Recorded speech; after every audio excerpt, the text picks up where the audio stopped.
सुप्रभात बच्चों, कैसे आप सभी। मैं आशा करती हूँ कि आप सभी अच्छे होंगे, अपने घर पर होंगे और स्वस्थ होंगे। मैं कृपाली पीजीटी हिंदी विषय से स्प्रिंगडेल सीनियर सेकेंडरी स्कूल में आप सभी का स्वागत करती हूँ।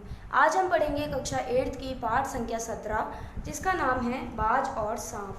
तो ये एक कहानी है और इस कहानी को लिखा है निर्मल वर्मा ने। निर्मल वर्मा की ये कहानी है। तो निर्मल वर्मा की इस कहानी को हम शुरू करते हैं पढ़ना कि इस कहानी में क्या बताया गया है। समुद्र के किनारे ऊंचे पर्वत की अंधेरी गुफा में एक सांप रहता था।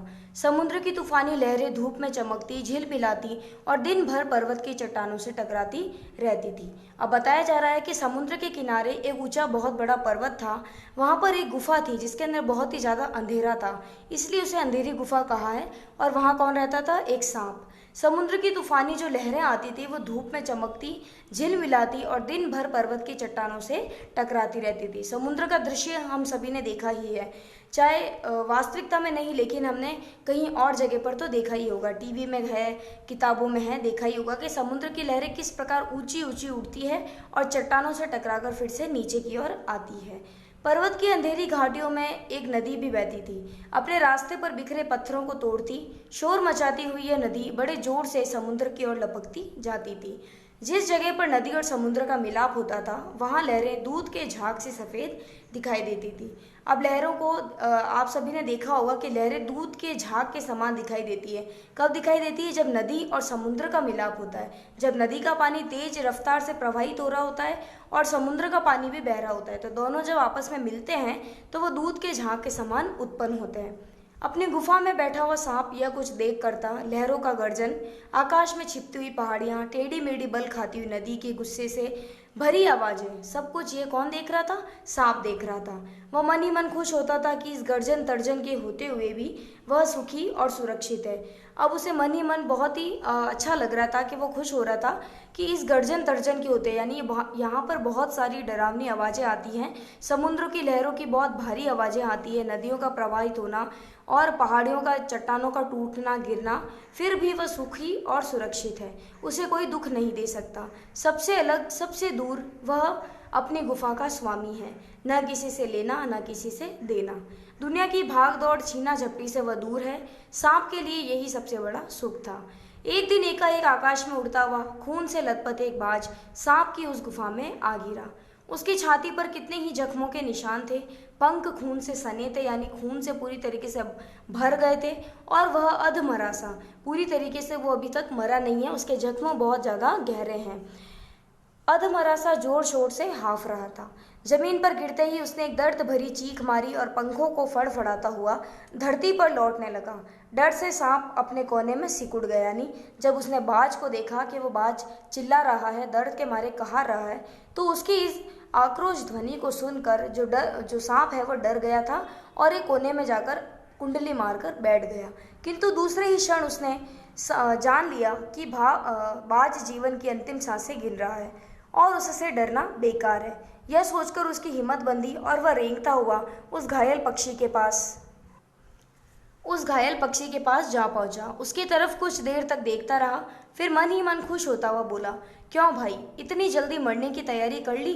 क्या बोलते हैं सांप कि कुछ देर तक उसे देखता रहता है बाज को और मन ही मन खुश होता है सांप, और बोलता है बाज को कि क्यों भाई, इतनी जल्दी तुमने मरने की तैयारी कैसे कर ली? बाज ने एक लंबी आह भरी, ऐसा ही दिखता है कि आखिरी घड़ी आ पहुंची है, लेकिन मुझे कोई शिकायत नहीं है। अब जो बाज है वो कह रहा है सांप से कि ऐसा ही लगता है मुझे भी कि मेरा अंतिम समय आ चुका है, लेकिन मुझे कोई शिकायत नहीं है मेरे जीवन से। मेरी जिंदगी भी खूब रही भाई, जी भरकर उसे भोगा है। यानी मैंने अपने संसार में अपना पूरा जीवन बिता लिया है। जब तो शरीर में ताकत रही, कोई सुख ऐसा नहीं बचा जिसे न भोगा हूँ। दूर दूर तक उड़ानें भरी हैं, आकाश की असीम ऊंचाइयों को अपने पंखों से आप ना पाया हूँ। यानी क्या कह रहे हैं कि बाज कह रहा है कि ज़िंदगी में सभी सुख का मैंने मज़ा लिया है और सभी सुखों को मैंने भोग लिया है, और आकाश की बहुत ऊंची ऊंची ऊंचाइयों पर मैंने अपने पंखों को नापा है। तुम्हारा बड़ा दुर्भाग्य है कि तुम जिंदगी भर आकाश में उड़ने का आनंद कभी नहीं उठा पाओगे। अब वो सांप को बोल रहा है। सांप बोला, आकाश को लेकर क्या मैं चाटूंगा? आकाश में आखिर क्या रखा है? क्या मैं तुम्हारे आकाश में रेंग सकता हूँ? ना भाई, तुम्हारा आकाश तुम्हें ही मुबारक। मेरे लिए तो यह गुफा भली, इतनी आरामदेह और सुरक्षित जगह और कहाँ मिलेगी। सांप मन ही मन बाज की मूर्खता पर हंस रहा था। वह सोचने लगा कि आखिर उड़ने और रेंगने के बीच कौन सा भारी अंतर है। अंत में तो सबके भाग्य में मरना ही लिखा है। शरीर मिट्टी का है, मिट्टी में ही मिल जाएगा। सांप को जब बाज ने बोला तो सांप को किसी प्रकार का कोई फर्क नहीं पड़ा। उसने कहा कि क्या मैं आकाश में रेंग सकता हूँ? तुम आकाश में उड़ सकते हो तो मेरे लिए तो मेरी ये गुफा ही बहुत अच्छी है। और क्या रखा है इस रेंगने में और उड़ने में? सभी को एक दिन मरना है। ये शरीर मिट्टी का है और मिट्टी में ही मिल जाएगा। अचानक बाज ने अपना झुका हुआ सिर ऊपर उठाया और उसकी दृष्टि सांप की गुफा के चारों ओर घूमने लगी।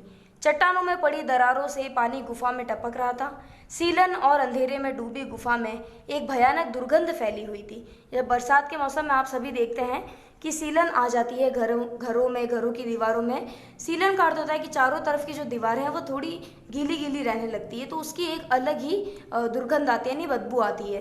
तो मानो कोई चीज़ वर्षों से पड़ी पड़ी सड़ गई हो, इस प्रकार की बदबू उस गुफा में आ रही थी। बाज के मुंह से एक बड़ी जोर की करुण चीख फूट पड़ी। आह! काश मैं सिर्फ एक बार आकाश में उड़ पाता। अब बाज जो होता है उसके मुंह से एक बड़ी जोर की करुण चीख फूट पड़ती है। उसे दर्द होता है, दुख होता है कि काश मैं सिर्फ एक बार और आकाश में उड़ पाता। बाज की ऐसी करुण चीख सुनकर सांप कुछ सिटपिटा सा गया। सांप कुछ सिटपिटा यानी सांप उसे बाज को देखने लगा अलग ही नजरों से। एक क्षण के लिए उसके मन में उस आकाश के प्रति इच्छा पैदा हो गई जिसके वियोग में बाज इतना व्याकुल होकर छटपटा रहा था। उसने बाज से कहा, यदि तुम्हें स्वतंत्रता इतनी प्यारी है तो इस चट्टान के किनारे से ऊपर क्यों नहीं उठ जाने की कोशिश करते? हो सकता है कि तुम्हारे पैरों में अभी इतनी ताकत बाकी हो कि तुम आकाश में उड़ सको। कोशिश करने में क्या हर्ज है? जो सांप है वो बाज की इच्छा को पूरी करने के लिए उसे ही एक प्रकार का आसान तरीका बता रहा है कि शायद हो सकता है तुम्हारे पैरों में अभी इतनी ताकत बची हो कि तुम इस चट्टान से ऊपर उड़ जाओ, तो कोशिश करने में क्या हर्ज है। बाज में एक नई आशा जाग उठी। क्या होता है, सांप की बातों से बाज में एक नई आशा का संचार होता है। वह दुगुने उत्साह से अपने घायल शरीर को घसीटता हुआ चट्टान के किनारे तक खींच लाया। खुले आकाश को देखकर उसकी आंखें चमक उठी। उसने एक गहरी लंबी सांस ली और अपने पंख फैलाकर हवा में कूद पड़ा, किंतु उसके टूटे पंखों में इतनी शक्ति नहीं थी कि उसके शरीर का बोझ संभाल सके। अब आज पूरी तरीके से घायल हो चुका था और उसके पंखों में भी अब वो जान नहीं रही है जो पहले थी। वो पूरी तरीके से अब बिखर चुके हैं, तो पंखों में इतनी जान नहीं है। पहले के टाइम में उसके पंखों में जान थी जब वो बहुत असीम ऊंचाइयों तक यानी बहुत दूरी तक लंबी दूरी तय कर पाता था। पत्थर सा उसका शरीर लुढ़कता हुआ नदी में जा गिरा। एक लहर ने उठकर उसके पंखों पर जमे खून को धो दिया। उसके थके मांदे शरीर को सफ़ेद फैन से ढक लिया। फैन यानी कि झाग, झाग को कहा जाता है। और सफ़ेद जो झाग जो नदी में पैदा होते हैं पानी के कारण से, तो उसने उसके पंखों को ढक लिया। फिर अपनी गोद में समेटकर उसे अपने साथ सागर की ओर ले चली। कौन? नदी। लहरें चट्टानों पर सिर धुनने लगी, मानो बाज की मृत्यु पर आंसू बहा रही हो। धीरे धीरे समुद्र के असीम विस्तार में बाज आंखों से ओझल हो गया। ओझल यानी गायब हो गया। चट्टान की खोखल में बैठा हुआ सांप बड़ी देर तक बाज की मृत्यु और आकाश के लिए उसके प्रेम के विषय में सोचता रहा। आकाश की असीम शून्यता में क्या ऐसा आकर्षण छिपा है जिसके लिए बाज ने अपने प्राण गंवा दिए? यानी आकाश की असीम शून्यता, यानी जो आकाश का जो ये बहुत ही अच्छा मन को हरने वाला जो ये आकर्षण है, ये ऐसा है कि जिसके लिए बाज ने अपने प्राण तक गंवा दिए। उसने अंतिम समय तक भी उड़ना नहीं गंवाया। वो खुद तो मर गया लेकिन मेरे दिल का चैन अपने साथ ले गया। न जाना आकाश में क्या खजाना रखा है। एक बार तो मैं भी वहां जाकर उसके रहस्य का पता लगाऊंगा, चाहे कुछ देर के लिए ही हो। कम से कम उस आकाश का स्वाद तो चख लूंगा। अब सांप को भी बहुत लग रहा है कि मुझे भी आकाश में जाकर देखना चाहिए कि किस प्रकार का दृश्य आकाश से देखने को मिलता है कि मन एकदम संतुष्ट हो जाता है और आकाश की तरफ ही आकर्षित रहता है। यह कहकर सांप ने अपने शरीर को सिकोड़ा और आगे रेंगकर अपने को आकाश की शून्यता में छोड़ दिया। धूप में क्षण भर के लिए सांप का शरीर बिजली की लकीर सा चमक गया, किंतु जिसने जीवन भर रेंगना सीखा था वह भला क्या उड़ पाता? अब ये प्रश्न है और ये सही भी बात है। बाज को तो पंख ही इसीलिए दिए गए हैं, पंख उन्हीं को दिए जाते जो उड़ सकते हैं, और सांप को तो सिर्फ रेंगने के लिए बनाया गया है। जितने भी संसार में पक्षी है सबको भगवान ने, ईश्वर ने अलग अलग रूप में बनाया है। किसी को पंख दिए हैं तो किसी को रेंगने के लिए कहा है, कोई चलता है तो कोई तैरता है, इस प्रकार। तो सांप भला कैसे उड़ सकता था? नीचे छोटी छोटी चट्टानों पर धप से सांप जा गिरा। ईश्वर की कृपा से बेचारा बच गया, नहीं तो मरने में क्या कसर बाकी रह गई थी। सांप हंसते हुए कहने लगा, सो उड़ने का यही आनंद है, भर पाया मैं तो। पक्षी भी कितने मूर्ख हैं, धरती के सुख से अनजान रहकर आकाश की ऊंचाइयों को नापना चाहते थे। सांप कह रहा है, वो पक्षियों को अव्यंग्य करते हुए कह रहा है कि उड़ने में यही आनंद है। तो पक्षी बहुत मूर्ख होते हैं, जो सुख धरती पर रहने का है वो उड़ने पर नहीं है। किंतु अब मैंने जान लिया कि आकाश में कुछ नहीं रखा, केवल ढेर सी रोशनी के सिवा वहाँ कुछ भी नहीं है। शरीर को संभालने के लिए कोई स्थान नहीं, कोई सहारा नहीं। यानी वो कह रहे हैं कि जिस प्रकार शरीर आकाश में उड़ता रहता है तो ऐसा लगता है कि उनको सहारा देने के लिए कोई नहीं है, वो पूरी तरीके से चारों तरफ से खुला है। लेकिन जमीन आपको सहारा देती है, आपके शरीर को सहारा देती है। जिस प्रकार हम भी मनुष्य हैं, धरती पर चल सकते हैं, तो धरती के माध्यम से हमें सहारा है चलने का। हम बैठ सकते हैं, हम सो सकते हैं। इसी प्रकार सांप कह रहा है कि मैं भी जमीन पर रहता हूँ तो मुझे धरती का सहारा है। अगर मैं आकाश में उड़ूंगा तो मुझे किसका सहारा, मैं हवा में लटका रहूंगा। इस प्रकार वो कह रहा है। तो केवल ढेर सी रोशनी के सिवा वहाँ कुछ भी नहीं, शरीर को संभालने के लिए कोई स्थान नहीं, कोई सहारा नहीं। फिर भी वे पक्षी किस बूते पर इतने डींगे हाँकते हैं, यानी किस बूते पर इतनी मन घड़क कहानियां बनाते हैं, प्रशंसा करते हैं, किस लिए धरती के प्राणियों को इतना छोटा समझते हैं। अब मैं कभी धोखा नहीं खाऊंगा, मैंने आकाश देख लिया और खूब देख लिया। बाज तो बड़ी बड़ी बातें बनाता था, आकाश के गुण गाते थकता नहीं था। उसी की बातों में आकर मैं आकाश में कूदा था। ईश्वर भला करे, मरते मरते बच गया। अब तो मेरी यह बात और भी पक्की हो गई है कि अपनी खोखल से बड़ा सुख और कहीं नहीं है। सांप को यह बात समझ में आ गई कि अपनी जगह तो अपनी जगह ही है। अगर ईश्वर ने मुझे रेंगने के लिए ही बनाया है तो मुझे धरती पर रेंगना ही है, मैं उड़ नहीं सकता। धरती पर रेंग लेता हूँ, मेरे लिए यह बहुत कुछ है। मुझे आकाश की स्वच्छंदता से क्या लेना देना। ना वहाँ छत है और ना ही दीवारें, ना रेंगने के लिए जमीन है। मेरा तो सिर चकराने लगा है और दिल कांप कांप जाता है। अपने प्राणों को खतरे में डालना कहाँ की चतुराई है। सांप सोचने लगा कि बाज अभागा था, यानी उसका भाग्य अच्छा नहीं था, जिसने आकाश की आज़ादी को प्राप्त करने में अपने प्राणों की बाजी लगा दी। किंतु कुछ देर बाद सांप के आश्चर्य का ठिकाना नहीं रहा। उसने सुना चट्टानों के नीचे से एक मधुर रहस्यमय गीत की आवाज़ उठ रही है। अब सांप देखता है कि जो चट्टान है जहाँ वो रह रहा है, अंधेरी गुफा के पास, वहाँ एक चट्टान में से बहुत ही मधुर आवाज़ आ रही है। पहले उसे अपने कानों पर विश्वास नहीं हुआ, किंतु कुछ देर बाद गीत के स्वर अधिक साफ सुनाई देने लगे। वह अपनी गुफा से बाहर आया और चट्टान के नीचे झांकने लगा। सूरज की सुनहरी किरणों में समुद्र का नीला जल झिलमिला रहा था। चट्टानों को भिगोती हुई समुद्र की लहरों में गीत के स्वर फूट रहे थे। जो चट्टानें हैं वहां पर वो समुद्र की लहरें आ रही थी और उनमें से ही गीतों के मधुर मधुर स्वर आ रहे थे। लहरों का यह गीत दूर दूर तक गूंज रहा था। सांप ने सुना, लहरें मधुर स्वर में गा रही है, हमारा यह गीत उन साहसी लोगों के लिए जो अपने प्राणों को हथेली पर रखे हुए घूमते हैं।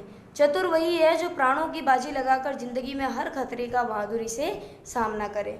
ओ निडर बाज, शत्रुओं से लड़ते हुए तुमने अपनी कीमत का रक्त बहाया है, पर वह समय दूर नहीं जब तुम्हारे खून की एक एक बूंद जिंदगी के अंधेरे में प्रकाश फैलाएगी और साहसी बहादुर दिलों में स्वतंत्रता और प्रकाश के लिए प्रेम पैदा करेगी। तुम अपना जीवन बलिदान कर दिए हो, किंतु फिर भी तुम अमर हो, यानी तुम कभी भी मर नहीं सकते। तुम अपने प्राणों के लिए बलि हुए हो। जब कभी साहस और वीरता के गीत गाए जाएंगे, तुम्हारा नाम बड़े गर्व और श्रद्धा से लिया जाएगा। हमारा गीत जिंदगी के उन दीवानों के लिए जो मर कर भी मृत्यु से नहीं डरते। अब इसमें यही बताया गया है कि किस प्रकार से जब बाज पूरी तरीके से टूट चुका होता है, उसके पंखों में जान नहीं होती है, फिर भी सांप के कहने पर एक आखिरी कोशिश करने में क्या जाता है, सांप इस वाक्य को बोलता है और बाज के अंदर एक अद्भुत ही शक्ति आ जाती है। फिर भी वो कोशिश करता है उड़ने की और किसी ना किसी तरह उड़ भी जाता है, लेकिन वह फिर से नीचे गिर जाता है क्योंकि उसके पंखों में जान नहीं होती है, लेकिन कोशिश वह जरूर करता है। तो निर्मल वर्मा ने इस कहानी के माध्यम से यही बताया है कि हमें जीवन में कोशिश करते रहनी चाहिए। आप बिना कोशिश के आपको कुछ भी हासिल नहीं हो सकता। कुछ नहीं भी हासिल होता है तो सीखने को बहुत कुछ मिलता है। ये जीवन हमें सिखाती बहुत है, देती कम है लेकिन सिखाती बहुत है। तो कवि जो लेखक है ये यही कहने की कोशिश कर रहे हैं। धन्यवाद।